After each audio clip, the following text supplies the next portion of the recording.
نحمده ونصلي على رسوله الكريم اما بعد فاعوذ بالله من الشيطان الرجيم بسم الله الرحمن الرحيم رب اشرح لي صدري ويسر لي امري واحلل عقدة من لساني يفقهوا قولي۔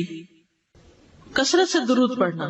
رسول اللہ صلی اللہ علیہ وسلم نے فرمایا جمعہ کے دن اور جمعہ کی رات کو کثرت سے مجھ پر درود پڑھا کرو، بس جو آدمی مجھ پر ایک دفعہ درود بھیجے گا اللہ اس پر 10 رحمتیں نازل کرے گا۔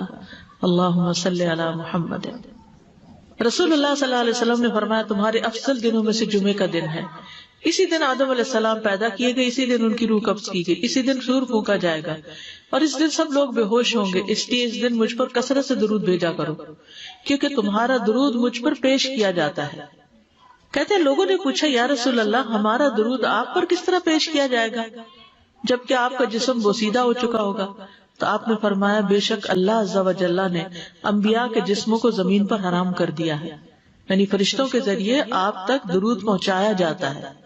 انبیاء کے جسموں کو مٹی نہیں کھاتی، صحیح سلامت ہوتے ہیں ان کے جسم۔ سورۃ الکہف پڑھنا۔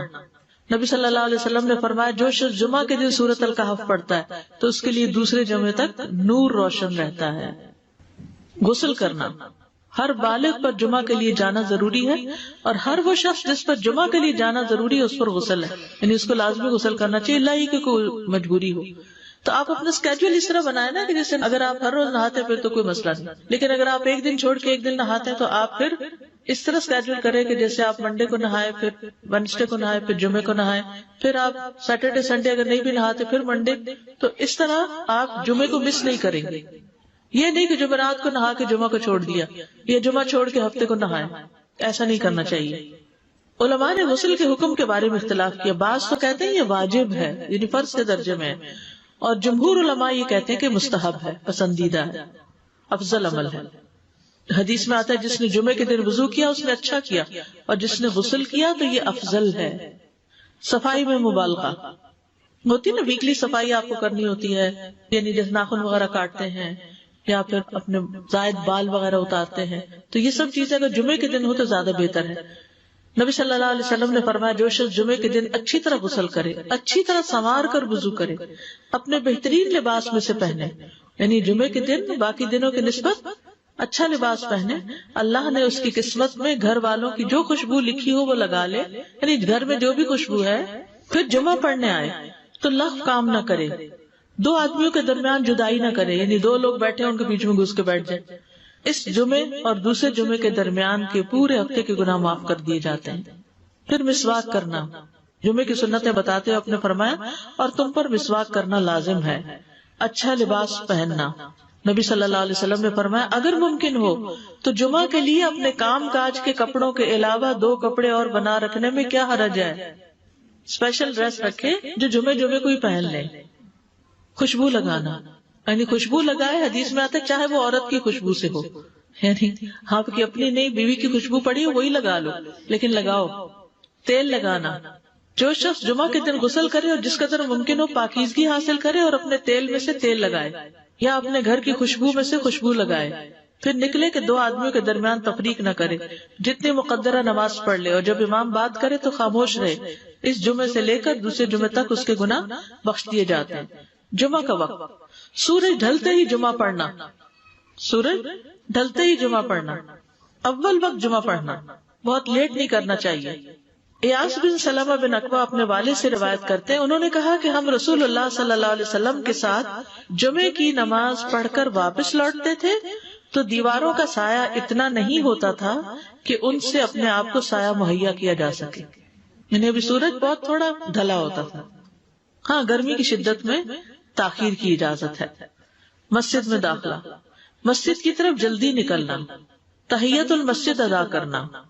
عمر بن دینار کہتے ہیں انہوں نے جابر رضی اللہ عنہ کو کہتے ہوئے سنا کہ ایک شخص جمعہ کے دن مسجد میں داخل ہوا اس حال میں کہ نبی صلی اللہ علیہ وسلم خطبہ دے رہے تھے، تو آپ نے فرمایا کیا تم نے نماز پڑھی؟ اس نے کہا نہیں، تو آپ نے فرمایا کھڑے ہو 2 رکعتیں پڑھو۔ اب یہ بڑا اہم مسئلہ ہے، مسجد میں داخل ہو چاہے خطبہ ہو رہا ہو 2 رکعت پڑھے بغیر نہ بیٹھو، ٹھیک ہے؟ اور یہ کیا ہے؟ دراصل تحیت المسجد، یہ جمعے کی سنتیں نہیں ہیں، یہ کیا ہے؟ تحیت المسجد ہے، اور مختصر پڑھی جائیں۔ یعنی امام جب خطبہ دے رہا ہو تو چاہیے کہ 2 رکعتیں پڑھے اور دونوں میں اختصار کرے. نماز سے قبل ہلکا بنانے کی ممانعت. مثلا آپ جلدی چلے گئے تو یہ نہیں کہ ایک گروپ بنا کے آپس میں گپ شپ شروع کر دیں، نہیں، سیدھے ہی لائنوں میں بیٹھیے. انتظار کا وقت کیسے گزاریں گے؟ نفل پڑھ کے بیٹھ گئے، ذکر اذکار کریں، قبلے کی طرف رخ کر کے لائنوں میں بیٹھے. ہلکا نہیں بنائے، بیٹھ کے خرید و فروخت نہیں کریں. تاخیر سے آنے پہ گردنیں پھلانگ کے نہ آگے جائیں. رسول اللہ صلی اللہ علیہ وسلم نے فرمایا ٹیک لگا کے مت کھاؤ. یہ عام ایک ادب بتایا، یعنی اس طرح ٹیک لگا کے نہیں کھاؤ، کھانے کے وقت سیدھے ہو جاؤ. چھنے ہوئے آٹے کی روٹی نہ کھاؤ، میدا. مسجد میں کوئی جگہ مقرر نہ کرو کہ یہ میری جگہ ہے، آپ کیوں آج یہاں کھڑی ہوگی، کہ تم اسی میں ہی نماز پڑھو. کچھ لوگ ہوتے ہیں نا آ کے مخصوص جگہ ہی پڑھتے ہیں، اگر کوئی اور وہاں ڈسٹرب ہو جاتے ہیں. اور جمعہ کے دن لوگوں کی گردنیں نہ پھلانگو، ورنہ اللہ تمہیں قیامت کے دن لوگوں کے لیے پل بنا دے گا. کیونکہ بہت اذیت کی بات ہے نا، بیٹھے ہیں لوگ باقاعدہ بازو کا کندھوں پہ ہاتھ رکھ کے اس کو تنگ کر اس کو تنگ کر. تو یہ نہیں کرنا چاہیے. اگر آپ کو اٹھنا بھی پڑ گیا بیچ میں تو واپسی پہ پیچھے کھڑے ہو جائیے، اگلی لائن مل جائے گی. جی یہ تو بہت ضروری بات آپ نے کی کہ جب لوگ مسجد آئے تو پہلی صف میں بیٹھے، یعنی پہلی چھوڑ کے آخری میں بیٹھ جائیں اور پھر لوگ ان کی گردنیں پلانگتے رہیں، دوسروں کے لیے فتنہ بننا. جابر بن عبداللہ رضی اللہ عنہ سے روایت ہے کہ جمعے کے دن رسول اللہ صلی اللہ علیہ وسلم خطبہ ارشاد فرما رہے تھے کہ ایک آدمی مسجد میں داخل ہوا، وہ قریب آ کر بیٹھنے کے لیے لوگوں کے اوپر سے گزرنے لگا. رسول اللہ صلی اللہ علیہ وسلم نے فرمایا بیٹھ جاؤ، تحقیق تم نے لوگوں کو تکلیف پہنچائی اور دیر سے آئے. یہ عربی کے الفاظ بڑے خوبصورت ہیں. اجلس فقد آذیت و آنیت، کتنی جامع زبان ہے یہ. اجلس فقط آذیت، تو نے اذیت دی، و آنیت، اور دیر سے آئے. تو اس سے منع کیا گیا. کسی کو اس کی جگہ سے نہ اٹھانا. جابر رضی اللہ عنہ نبی صلی اللہ علیہ وسلم سے روایت کرتے ہیں، آپ نے فرمایا تم میں سے کوئی شخص جمعہ کے دن اپنے بھائی کو کھڑا نہ کرے کہ پھر دوسری طرف سے آ کر اس کی جگہ پہ خود بیٹھ جائے، بلکہ جو آئے وہ کہے جگہ کشادہ کرو، ہمارے لیے بھی جگہ بناؤ. یہ کہے. خطبہ جمعہ اور اس کے آداب. خطبہ جمعہ کی اہمیت. جب اذان ہو جائے تو کیا کرے انسان؟ مسجد کی طرف دوڑ پڑے. تو مسجد میں جماعت تو نہیں ہو رہی ہوگی، پہلے کیا ہو رہا ہوگا؟ خطبہ ہو رہا ہوگا. امام کے خطبے سے پہلے سلام کرنا. نبی صلی اللہ علیہ وسلم جب ممبر پر چڑھتے تو حاضرین کو السلام علیکم کہتے. امام کا کھڑے ہو کر خطبہ دینا. رسول اللہ صلی اللہ علیہ وسلم کھڑے ہو کر خطبہ دیتے، پھر بیٹھ جاتے، پھر کھڑے ہوتے اور کھڑے ہو کر خطبہ دیتے، یعنی بیچ میں تھوڑا سا بیٹھ بھی جاتے تھے. جس نے تمہیں یہ خبر دی کہ آپ بیٹھ کر خطبہ دیتے تھے تو تحقیق اس نے جھوٹ بولا. بس یقیناً اللہ کی قسم میں نے آپ کے ساتھ 2000 سے زائد نمازیں پڑھی ہیں، یعنی جن میں بہت سے جمعے بھی آئے ہیں، تو ایسا کچھ نہیں. امام کو 2 خطبے دینا، یعنی کھڑے تھے پہلے، پھر ذرا بیٹھ گئے، پھر دوسری دفعہ اٹھے تو یہ 2 خطبے ہو گئے. مختصر خطبہ دینا. آپ کے خطبات چند کلمات ہوا کرتے تھے، بہت لمبی تقریریں نہیں. آپ کا خطبہ درمیانہ ہوتا تھا. نبی صلی اللہ علیہ وسلم نے فرمایا آدمی کا نماز کو لمبا کرنا اور خطبے کو مختصر کرنا اس کی سمجھداری کی علامت ہے. بس نماز لمبی کرو، خطبہ مختصر کرو، کیونکہ بعض بیان جادو جیسا اثر رکھتے ہیں. یعنی تھوڑے بھی بات کرو گے تو دل میں چلی جائے گی. نماز پہ زیادہ توجہ. نبی صلی اللہ علیہ وسلم کا خطبے میں سورۃ قاف پڑھنا. حارثہ بن نعمان کی بیٹی سے روایت ہے، کہتی ہے کہ میں نے سورۃ قاف رسول اللہ صلی اللہ علیہ وسلم سے سن کر حفظ کر لی. آپ ہر جمعے کو خطبے میں پڑھا کرتے تھے. سامعین کا امام کی طرف رخ کرنا، یعنی جمعے کے دن یہ نہیں کہ آپ کرسی لگا کے کسی اور طرف منہ کر کے بیٹھ جائیں اور جب جماعت ہو تو پھر صف میں کھڑے. نہیں، آپ صف میں بیٹھے ہو، کس طرف وہ ہو؟ قبلہ رخ ہو. امام سامنے ہی ہوگا نا قبلے کی طرف. ایک صحابی کہتے کہ جب آپ ممبر پہ چڑھتے تو ہم اپنے چہروں کے ساتھ آپ کی طرف متوجہ ہوتے، ادھر ادھر نہیں دیکھتے تھے خطبے کے دوران. امام کے قریب بیٹھنا. اللہ کے نبی صلی اللہ علیہ وسلم نے فرمایا ذکر میں حاضر ہوا کرو، یعنی خطبہ میں، اور امام کے قریب بیٹھا کرو. بے شک آدمی دور ہوتا رہتا ہے حتیٰ کہ وہ جنت میں بھی پیچھے ہی ہوگا اگرچہ وہ اس میں داخل بھی ہو جائے. تاخیر کی اتنی مذمت ہے. خاموشی سے خطبہ سننا، یعنی بات نہیں کرنی چاہیے، کوئی اہم بات بھی نہیں پوچھنی چاہیے. ابن مسعود سے روایت ہے کہ انہوں نے ابی ابن کعب سے قرآن کی کسی آیت کے بارے میں سوال کیا جبکہ اللہ کے نبی خطبہ دے رہے تھے، تو انہوں نے اعراض کیا اور کوئی جواب نہ دیا. پھر جب آپ نے نماز پڑھائی تو ابی کہنے لگے تمہارا جمعہ ہی نہیں ہوا. تو ابن مسعود نے رسول اللہ صلی اللہ علیہ وسلم سے پوچھا تو آپ نے فرمایا ابی نے سچ کہا. کوئی بات کرنے کی اجازت نہیں. یہ کہنے کی بھی کہ چپ ہو جاؤ یہ بھی اجازت نہیں. عبداللہ بن مسعود کہتے کہ جب امام جمعہ کے لیے آ گیا پھر تمہارا اپنے ساتھی سے یہ کہنا کہ خاموش رہو لغویت کے لیے کافی ہے. یہ بھی لغو بات ہے. کوئی لغو حرکت نہ کرنا، کنکریوں سے نہ کھیلنا، فون سے نہیں کھیلنا، میسجز چیک نہیں کرنا، انگلیوں میں انگلیاں ڈال کے پٹاخے نہیں بجانا، گوٹ مار کے نہیں بیٹھنا. گوٹ مار کے کیسے بیٹھتے ہیں؟